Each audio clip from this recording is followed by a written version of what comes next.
Hey everyone. Okay, so this will be me reading Chapter 1 of Alice's Adventures in Wonderland and Through the Looking Glass, but actually just the first one, by Lewis Carroll. And I really hope that my camera lets me read this whole chapter, because I don't know how long it will take. Hopefully not that long. So, yes, let's get started, shall we? Alice's Adventures in Wonderland. Down the rabbit hole.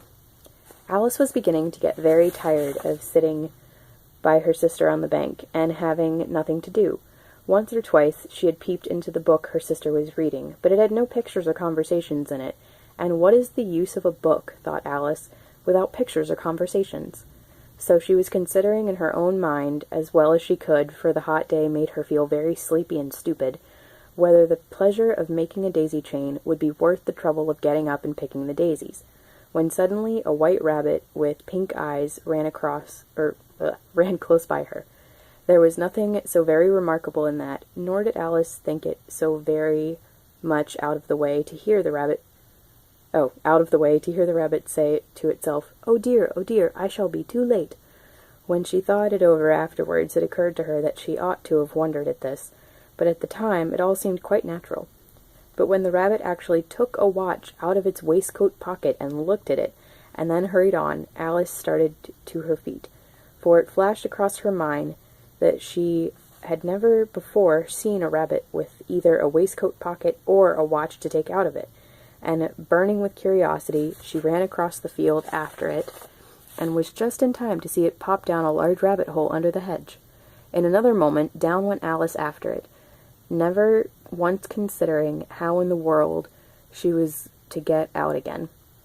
The rabbit hole went straight on, like a tunnel, for some way, and then dipped suddenly down, so suddenly that Alice had not a moment to think about stopping herself before she found herself falling down what seemed to be a very deep well.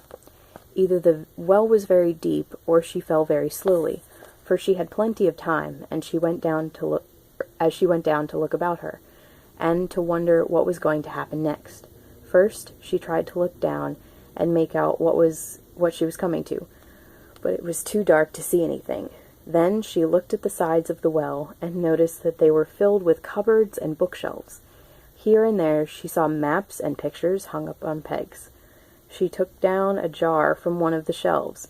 As she passed, it was labeled orange marmalade, but to her great disappointment it was empty. She did not like to drop the jar, for fear of killing somebody underneath, so she managed to put it into one of the cupboards as she fell past it. Well, thought Alice to herself, after such a fall as this, I shall think nothing of tumbling downstairs. How brave they'll all think me at home. Why, I wouldn't say anything about it, even if I fell off the top of the house, which was very likely true. Down, down, down. Would the fall never come to an end? I wonder how many miles I've fallen by this time, she said aloud. I must be getting somewhere near the center of the earth. Let me see. That would be 4,000 miles down, I think.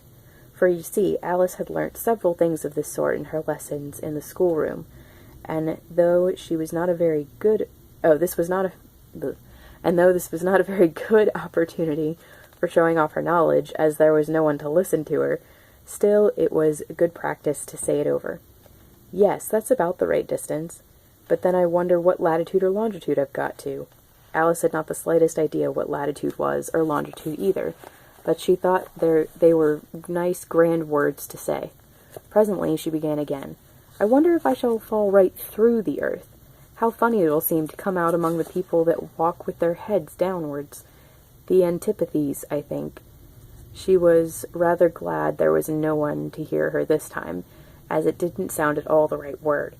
But I shall have to ask them what the name of the country is, you know. Please, ma'am, is this New Zealand or Australia? And she tried to curtsy as she spoke. Fancy curtsying as you're falling through the air. Do you think you could manage it? And what an ignorant little girl she'll think me for asking. No, it'll never do to ask. Perhaps I shall see it written up somewhere. Down, down, down. There was nothing else to do, so Alice soon began talking again. Dinah'll miss me very much tonight, I should think.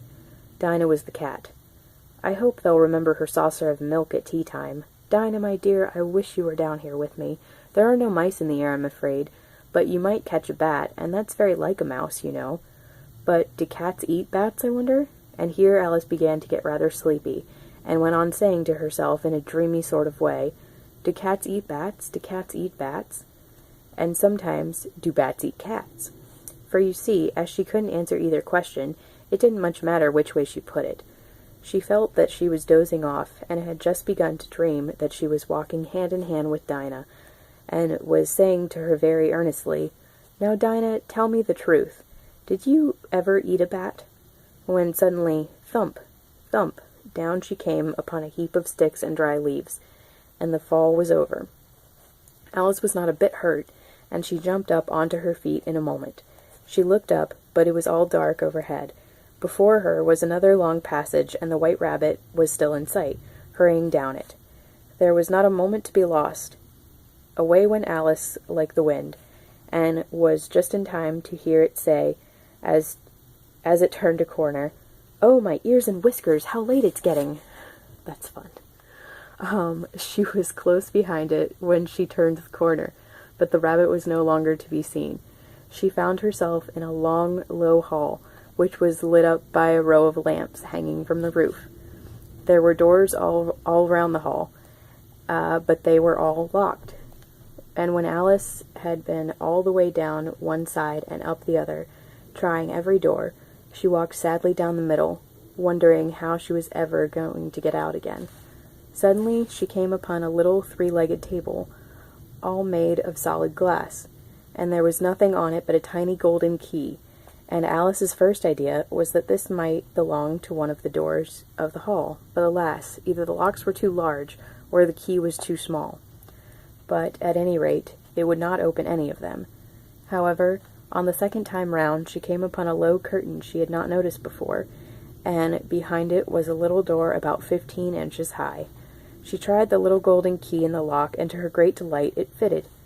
Alice opened the door and found that it led into a small passage, not much larger than a rat-hole. She knelt down and looked along the passage into the loveliest garden you ever saw.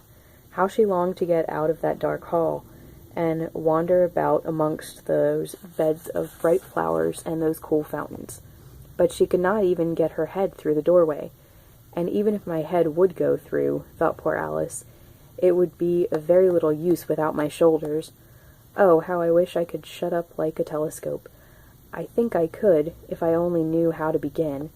For you see, so many out-of-the-way things had happened lately that Alice begun to think that very few things indeed were really impossible. There seemed to be no use in waiting by the little door, so she went back to the table, half hoping she might find another key on it, or, at any rate, a book of rules for shutting people up like telescopes. This time she found a little bottle on it, which certainly was not there before, said Alice, and tied round the neck of the bottle was a paper label with the words, "Drink me," beautifully printed on it in large letters. It was all very well to say "drink me," but the wise little Alice was not going to do that in a hurry. "Now I'll look first." "Oh, no, I'll look first," she said, "and see whether it's marked poison or not." For she had read several nice little stories about children who had got burnt and eaten up by wild beasts and other unpleasant things, all because they would not remember the simple rules their friends had taught them, such as that a red-hot poker will burn you if you hold it too long, and that if you cut your finger very deeply with a knife, it usually bleeds. And she had never forgotten that. If you drink much from a bottle marked poison, it is almost certain to disagree with you sooner or later. However, this bottle was not marked poison, so Alice ventured to taste it, and finding it very nice, it had in fact a sort of mixed flavor of cherry tart, custard, pineapple, roast turkey, toffee, and hot buttered toast. She very soon finished it off. "What a curious feeling," said Alice. "I must be shutting up like a telescope." And so it was indeed. She was now only 10 inches high, and her face brightened up at the thought she was now the right size for going through the little door into the lovely garden. First, however, she waited a few minutes to see if she was going to shrink any further. She felt a little nervous about this, for it might end, you know, said Alice to herself, in my going out altogether, like a candle. I wonder what I should be like then. and she tried to fancy what the flame of a candle looks like after the candle is blown out, for she could not remember ever having seen such a thing. After a while, finding that nothing more happened, she decided on going into the garden at once. But alas for poor Alice, when she got to the door she found she had forgotten the little golden key, and when she went back to the table for it, she found she could not possibly reach it. She could see it quite plainly through the glass, and she tried her best to climb up one of the legs of the table, but it was too slippery, and when she had tired herself out with trying, the poor little thing sat down and cried. "Come, there's no use in crying like that," said Alice to herself rather sharply. "I advise you to leave off this minute." She generally gave herself very good advice, though she very seldom followed it, and sometimes she scolded herself so severely as to bring tears into her eyes, and once she remembered trying to box her own ears for having cheated herself in a game of croquet she was playing against herself. For this curious child was very fond of pretending to be two people. "But it's no use now," thought poor Alice, "to pretend to be two people. Why, there's hardly enough of me left to make one respectable person." Soon her eye fell on a little glass box that was lying under the table. She opened it, and found it in a very small cake, on which the words "Eat me" were beautifully marked in currants. "Well, I'll eat it," said Alice, "and if it makes me grow larger, I can reach the key. If it makes me grow smaller, I can creep under the door. So either way I'll get into the garden, and I don't care which happens." She ate a little bit, and said anxiously to herself, "Which way, which way?" holding her hand on the top of her head to feel which way it was growing, and she was quite surprised to find that she remained the same size, to be sure. This is what generally happens when one eats cake. But Alice had got so much into the way of expecting nothing but out-of-the-way things to happen, that it seemed quite dull and stupid for life to go on in the common way. So she set to work and very soon finished off the cake. Okay, that is the end of chapter 1, and I apologize for the sudden plane interruption. But yes, I think this will upload because it is not yet 13 minutes long.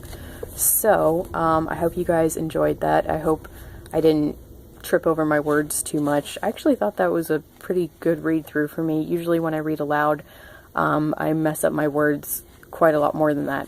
So, yes, I hope you guys liked me reading this, and I'm going to read chapter 2 next, which is A Pool of Tears.